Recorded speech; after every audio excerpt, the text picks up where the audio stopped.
যেটা তৈরি করেছে double engine Sarkar, government of India, election কমিশনকে সাথে রেখে, আমরা এটা মানব না, আমরা এটা সইব না, আমরা এটা মানছি না।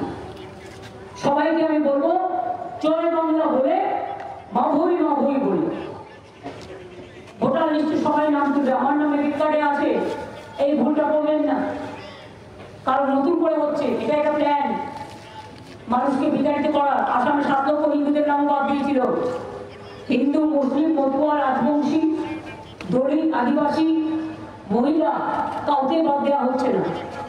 সুতরাং এই দিকেও আপনারা নজর রাখবেন, আমরা তো নজর রাখছি। আমি কটা কথা বলে গেলাম, কারণ সাংবাদিকদের সাথে এর আগে আবার যেহেতু মিট করার সুযোগ হয়নি, আজকে আমি মেদিনীপুরে ফিরে যাবো, और कल के लोगों की झारखंड दीदी कोच बिहार में आज एक रेसिडेंट को एनआरसी नोटिस फिर से दिया गया है, क्या देखो असम गवर्नमेंट कैसे दे रहा है? असम गवर्नमेंट हम बंगाली में बोलेगा, आप हिंदी में ट्रांसलेट करो। अगर वो लोग बंगाली को पसंद नहीं करते तो हम बांग्ला में जरूर बोलेंगे। बांग्ला भाषा बोलছি एनआरसी नोटिस রাজবংশীকে দেওয়া হয়েছে, শীল পরিবারকে দেওয়া হয়েছে, মতুয়াদের উপর অত্যাচার হয়েছে, মহারাষ্ট্রে কুচিয়ে খুন করা হয়েছে, গুজরাটে অত্যাচার হয়েছে, রাজস্থানে হয়েছে, মধ্যপ্রদেশে হয়েছে, উড়িষ্যায় হয়েছে, গুরগাঁওতে এখনো অনেকে জেলে আছে। আর এত বড় সাহস হচ্ছে বাংলা বলে কোনো ভাষাই নেই, যে বাংলা ভাষা স্বাধীনতার জন্ম দেয়, যে বাংলা ভাষা জাতীয় নবজাগরণের জন্ম দেয়, যে বাংলা দেশকে স্বাধীন করে, যে বাংলা সারা পৃথিবীতে পঞ্চম আর সারা এশিয়াতে দ্বিতীয়। আমি অন্য ভাষা বলতেই পারি, আমার কোনো আপত্তি নেই, সবাইকে আমি সম্মান করি, কিন্তু আমার নিজের মা বলতে শেখা ভাষা আমি মা বলতে পারবো না, এটা কখনো হয় না। একটা শিশু জন্ম নিয়ে ফার্স্ট মা বলতে শেখে। হ্যাঁ, মাকে কেউ মাদার বলে, কেউ আম্মা বলে, কেউ মাম্মা বলে, না মা তো নয়। মাতৃভূমিকে রক্ষা করার শপথ আমাদের সকল। दीदी ये पिछवाड़ी अस्तित्व को खत्म करने की कोशिश की जा रही है। আপনারা শুনছিলেন ঘাটালে বন্যা পরিস্থিতি পরিদর্শনে মুখ্যমন্ত্রী এবং বন্যার যে জমা জল, সেই জলে দাঁড়িয়েই মুখ্যমন্ত্রী।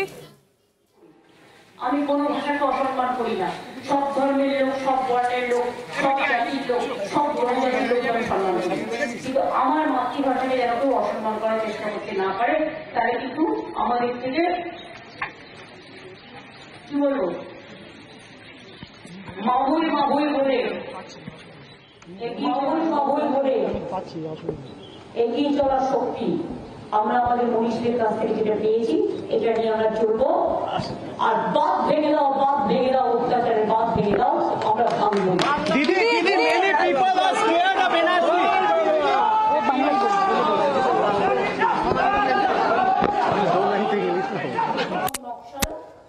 ঘাটাল পরিস্থিতি সরেজমিনে মুখ্যমন্ত্রী মমতা বন্দ্যোপাধ্যায় এবং জমা জলের মধ্যে দাঁড়িয়ে মুখ্যমন্ত্রীর পাশে থাকার বার্তার একই সঙ্গে কেন্দ্রকেও নিশানা করলেন। ঘাটাল মাস্টার প্ল্যান নিয়ে কেন্দ্রকে নিশানা করলেন মুখ্যমন্ত্রী। ঘাটাল মাস্টার প্ল্যান নিয়ে যেরকম তোপ দেখেছেন, আর এরই পাশাপাশি ডিভিসি কেও তোপ দেখেছেন। ডিভিসি ছাড়া জলেই বন্যা, তবে রাজ্য সরকার পাশে আছে, বারবার এই বার্তা মুখ্যমন্ত্রী মমতা বন্দ্যোপাধ্যায়ের। আর একই সঙ্গে বর্ষার পর কাজ শুরু হবে, এই আশ্বাসও মুখ্যমন্ত্রী দিয়েছেন। ডিভিসি জল আটকানোর ব্যবস্থা করা হবে। প্লাবন পরিস্থিতি পরিদর্শনে গিয়ে জমা জলে দাঁড়িয়ে মুখ্যমন্ত্রীর বার্তা। বাংলার আওয়াজ, বাঙালির আবেগ, জি 24 ঘন্টা।